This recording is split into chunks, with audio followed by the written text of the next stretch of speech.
사랑해 주님 감사합니다. 새로운 한 주를 저에게 허락해 주시고 사순절의 마지막 고난의 주간을 주와 함께 주의 말씀을 통하여 거룩해지고 새로워지고 주와 가까워지는 우리들 다 되게 도와주시옵소서. 주의 고난 받으심은 우리의 허물로 인함이요 주의 채찍질 받으심은 우리의 죄로 인함임을 주님 우리 살리시려 하는 그 큰 사랑으로 인한 그 모든 고난임을 우리가 진정으로 알고 고백하며 또 그 사랑을 따라 사는 우리가 다 될 수 있는 그 귀한 은혜가 있는 귀한 한 주 되게 도와주시옵소서. 예배 시종을 주장하여 주시기 원합니다. 사랑이 많으신 예수님 이름으로 기도드립니다. 아멘. 오늘 주신 말씀은 요한복음 18장 말씀입니다. 예수께서 대답하시되 내 나라는 이 세상에 속한 것이 아니니라. 만일 내 나라가 이 세상에 속한 것이었더라면 내 종들이 싸워 나로 유대인들에게 넘겨지지 않게 하였으리라. 이제 내 나라는 여기에 속한 것이 아니니라. 빌라도가 이르되 그러면 내가 왕이 아니냐? 예수께서 대답하시되 내 말과 같이 내가 왕이니라. 내가 이를 위하여 태어났으며 이를 위하여 세상에 왔나니 곧 진리에 대하여 증언하려 함이로라. 무릇 진리에 속한 자는 내 음성을 듣느니라 하신대. 빌라도가 이르되 진리가 무엇이냐 하더라. 이 말을 하고 다시 유대인들에게 나가서 이르되 나는 그에게서 아무 죄도 찾지 못하였노라. 아멘. 무릇 진리에 속한 자는 내 소리를 듣느니라 하신대. 제목으로 말씀 전하겠습니다. 빌라도가 예수님을 신문하는 장면입니다. 몇 번에 걸친 문답이 기록되어 있습니다. 예수님을 고발한 유대인들은 예수님을 죽이려고 하고 있습니다. 빌라도는 판단자가 되어 거기에 합당한 죄를 찾아야 되는 상황입니다. 그러나 결론적으로는 그는 예수님에게서 아무런 죄를 찾지 못하였습니다. 그들이 말하고 있는 죽을 죄, 죽임받아야 될 죄를 지은 것을 찾지 못했습니다. 그래서 결론은 나는 그에게서 아무 죄도 찾지 못하였노라. 예수님은 죄가 없다입니다. 그것이 결론입니다. 하지만 그 결론 앞에서 빌라도는 어떤 상황에 처해 있습니까? 이제 어느 편에 설 것이냐? 이것은 또 다른 문제입니다. 이것을 우리는 현실이라고 얘기합니다. 그의 현실적인 문제가 있습니다. 지금 유대인들은 언제든지 폭도로 변해갈 수 있는 상황입니다. 빌라도는 로마에서 이 팔레스타인 지역을 잘 치리하라고 파송된 집정관입니다. 그에게서 바라는 것은 한 가지입니다. 아무런 문제 없이 그 지역을 잘 다스리는 것. 그가 책임을 맡고 있는 기간 내에 이 지역에서 큰 사건이 벌어지지 않게 하는 것. 그것이 자신의 업무 중에 가장 중요한 부분이라 할 수 있습니다. 그런데 그것이 지금 위기에 처해 있는 것입니다. 유대인들이 폭동을 일으킨다든지 로마의 대표성을 띠고 있는 자신이 내린 결론에 대해서 저항을 하게 되면 결론적으로 로마의 권력을 반하게 되는 일이 생기는 것이고 이것만큼 큰 골칫거리가 없게 되는 것입니다. 잘 다스리지 못함으로 인함이요 자신의 자리까지도 이제 위험하게 되는 것입니다. 이것이 그가 처해 있는 현실입니다. 예수님은 죄가 없다라고 끝이 그렇게 날 수 있는 것이 그것으로 끝이 날 수 있는 것이 아니라는 것이 그에게 있어서는 바로 현실이요 진리입니다. 그는 예수님께 질문합니다. 네가 유대인의 왕이냐? 결국 이것이 빌라도의 관심사입니다. 그가 궁금한 것은 예수님이 나의 편인지 적의 편인지 로마의 권력을 흔드는 자인지 로마의 휘하에 있을 자인지 이것을 확인하기를 바라는 것입니다. 그에게 예수님은 오히려 반문하십니다. 그것이 너의 질문이냐? 사람들의 질문이냐? 빌라도에게 하신 이 비슷한 질문이 예수님 제자들에게도 예수님은 하셨습니다. 사람들이 나에 대해서 뭐라고 하느냐? 예레미야나 세례 요한 이런저런 뛰어난 자 중에 한 분이라 합니다. 그때 예수님은 말씀하십니다. 마태복음 16장에 보면 이르되 더러는 세례 요한 더러는 엘리야 어떤 이는 에레미야나 선지자 중에 하나라 하나이다. 이르시되 너희는 나를 누구라 하느냐? 사람들이 하는 말이 아니고 너는 나를 누구라 하느냐. 너의 영혼의 목소리를 들어보라 라는 것입니다. 이 뒤흔드는 한 사람을 뒤흔드는 질문에 대해서 진지하게 대답을 해야 되는 것입니다. 지금 빌라도에게 대한 예수님의 질문 또한 그렇습니다. 그것은 누구의 말이냐? 유대인의 왕. 너가 하는 그 질문은 누구의 질문이냐? 너의 질문이냐?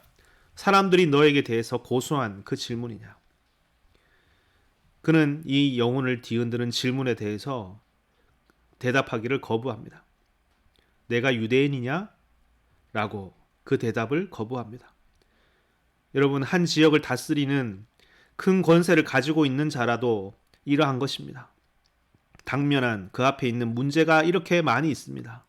정치인으로서, 권력자로서, 힘을 쓰는 자로서 이 진리의 문제 앞에 그는 떳떳할 수 없고 분명히 서 있을 수 없고 그 안에는 확신이 없습니다.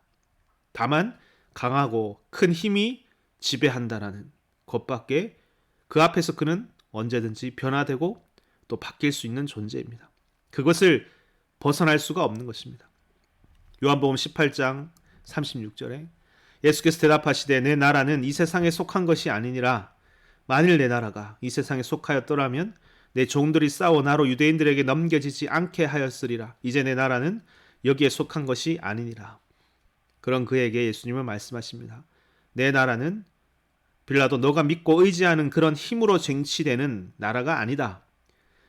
빌라도가 믿고 있는 진리로서는 좀처럼 알 수 없는 세계입니다.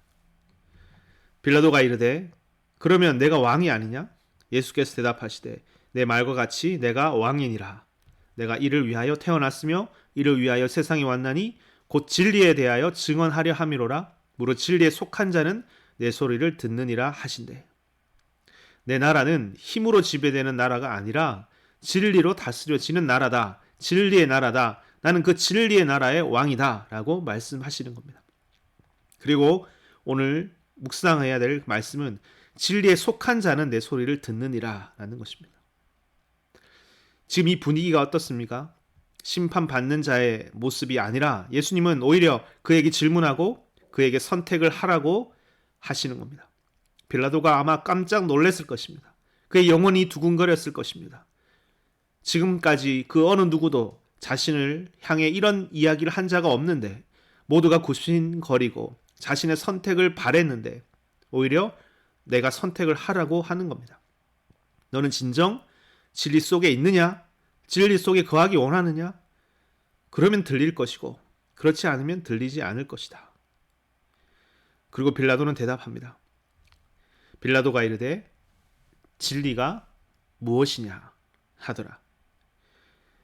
나는 세상의 힘과 영광을 진리로 믿고 사는 자인데 당신이 말하는 그 진리, 그 영광의 나라는 도대체 무엇이란 말입니까? 지금 모든 사람들이 굴복하고 많은 권력 앞에서도 두려워하지 않는 그 예수 당신의 힘은 무엇입니까? 로마의 영광과 다른 또 다른 나라, 진리의 나라는 무엇입니까? 그 질문을 하고 빌라도는 자신의 자리를 떠나게 되는 것입니다. 여러분, 오늘 이 한 로마의 집정관이 예수님을 신문하는 이야기, 그러나 이제 이것이 사뭇 다르게 보이죠. 알고 보니 이 자리는 진리의 왕이신 예수님 앞에서 신문받는 한 집정관의 이야기입니다. 빌라도는 누구보다 길게 예수님과 대화를 한 사람입니다. 대화라는 것은 사랑의 통로입니다. 진리의 통로입니다. 그가 여기서 예수님의 사랑을 받고 예수님의 진리를 듣고 바뀌어졌으면 얼마나 좋았을까요? 사마리아의 여인처럼 긴 대화 속에서 구원의 역사가 있었으면 얼마나 좋았을까요? 우리가 처해 있는 여러 현실이 빌라도의 현실과 같을지 모릅니다. 예수가 아닌 가장 커 보이는 현실, 예수가 아닌 다른 그 무엇, 때로는 돈이 되고 때로는 지식이 되고 세상이 권력이 되는, 그래서 지금 예수님이 죄가 없음을 알매도 힘있게 그것을 붙들고 살아갈 수 없는 모순덩어리인 자신의 모습을 보게 되는 겁니다. 오늘 이 말씀을 듣는 우리는 이 진리 대신, 세상의 진리 대신, 세상이 말하는 그 돈과 물질과 그 세상의 힘 대신 참된 진리, 그리스도 앞에서 우리가 가졌던 그 기존의 가치가, 지식이, 진리가 깨어지고 부서져서 이 진리의 나라의 왕을 진정으로 알기 원합니다. 그 키는 여기에 있습니다.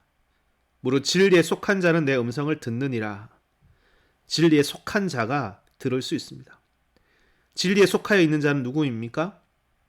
그 사랑 안에 있는 자입니다. 진리의 본체된 신 예수님을 통해 보여진 그 사랑, 주님이 먼저 한 그 사랑이 우리를 바로 그리로 인도하는 것입니다. 예수님, 우리에게 주신 그 크신 은혜와 크신 사랑을 우리가 알기 원합니다.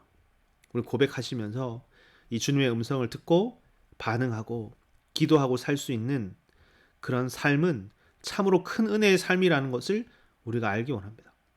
우리는 정말 진리로 초대를 받은 자가 아닌가? 이런 놀랍고 신비로운 역사가 오늘 우리에게 열려져 있는 것이 아닌가? 이것을 믿으시고 이제 우리가 할 바는 우리에게 열려진 그 세계와 그 나라와 그 진리를 향해서 힘차게 나아가는 삶, 그 삶을 우리가 살아가는 그런 저와 여러분들 다 되시기를 축원드립니다. 기도하시겠습니다. 사랑의 주님, 주께서 우리에게 보여주신 참된 진리, 세상은 알 수 없고 볼 수 없는 그 진리를 우리에게 보여주셨습니다. 내 사랑 안에 있는 자, 진리 안에 있는 자는 내 말을 듣느니라. 참된 왕이신 예수를 알아보고 그와 함께 사는 우리들 다 되게 도와주시옵소서. 그 축복을 우리에게 허락해 주셨음을 감사하며 사는 우리들 되게 도와주시옵소서. 사순절 기간 함께 해주시기 원하며 예수님 이름으로 기도드립니다. 아멘. 주기도문 하겠습니다. 하늘에 계신 우리 아버지여, 이름이 거룩히 여김을 받으시오며 나라 임하옵시오며 뜻이 하늘에서 이루어진 것 같이 땅에서도 이루어지이다. 오늘날 우리에게 일용할 양식을 주옵시고 우리가 우리에게 죄 지은 자를 사하여 준 것 같이 우리 죄를 사하여 주옵시고 우리를 시험에 들게 하지 마옵시고 다만 악에서 구하옵소서. 되게 나라와 권세와 영광이 아버지께 영원히 있사옵나이다. 아멘. 이 시간 기도하는 시간입니다. 먼저 주신 말씀, 이 진리에 속한 자로 살기 원합니다. 우리 주신 그 축복을 감사히 여기며 살기 원합니다. 고백하시면서 기도하겠습니다. 가지고 나오신 기도 제목과 교회 공동체에서 기도하시다가 자유롭게 돌아가시면 됩니다. 기도하시겠습니다.